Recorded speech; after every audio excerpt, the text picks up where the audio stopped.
morning, good day. This is your girl, Dr. Tay, giving you another morning message. So this morning I want to talk a little bit about choices. So I feel like there are times when we're put in uncomfortable or awkward situations when we feel like we may not have a choice. When the fact of the matter is we do have a choice. It's just the choice that we don't want to necessarily make. It's the choice that seems scary or unknown or something that makes us uncomfortable. But at the end of the day, it is a choice. And sometimes we don't want to necessarily go down that road because we don't know what's at the end of that, at the end of it. So a really good example of that for me was about a year ago today. I made the choice to leave my job and go down a completely different path. I had some goals that I had set for myself and was really set on achieving them. And I felt like my job was really holding me back from doing that. And once I decided to make the choice to put myself first, everything just seemed to be a little bit easier for me. I've been able to maintain a much healthier lifestyle. I've been able to maintain more emotional and mental balance. I've been able to go to places that I never thought I'd be. A year ago today, I would not dream of being in this position where I feel much more stable, much more secure. And that's, coming from having a stable job and, people who were relying on me and, feeling like I was contributing in a significant way.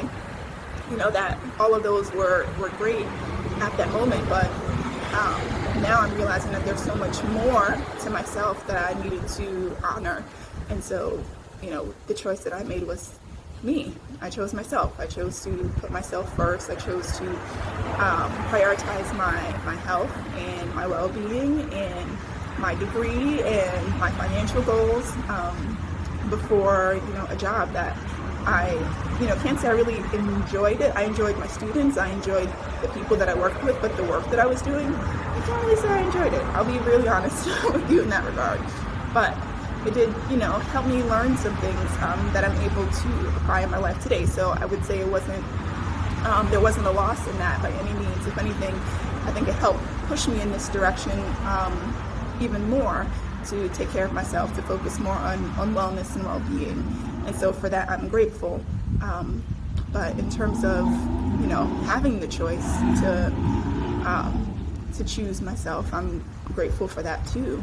And so with that, I encourage you to think about what are some of the tough choices that you're not making for yourself.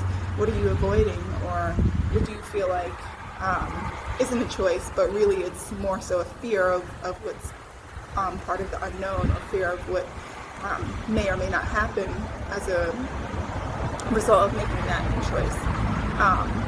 It could be scary. It could be the wrong direction, but you really don't know until you try, right? That's how I felt before making my decision. Like, this is not the way to go. This is not what I should be doing. I did it anyway, and here I am, still smiling a year later, and feeling much more whole than I was before. So I hope that this message is insightful to you, and I look forward to seeing you next time.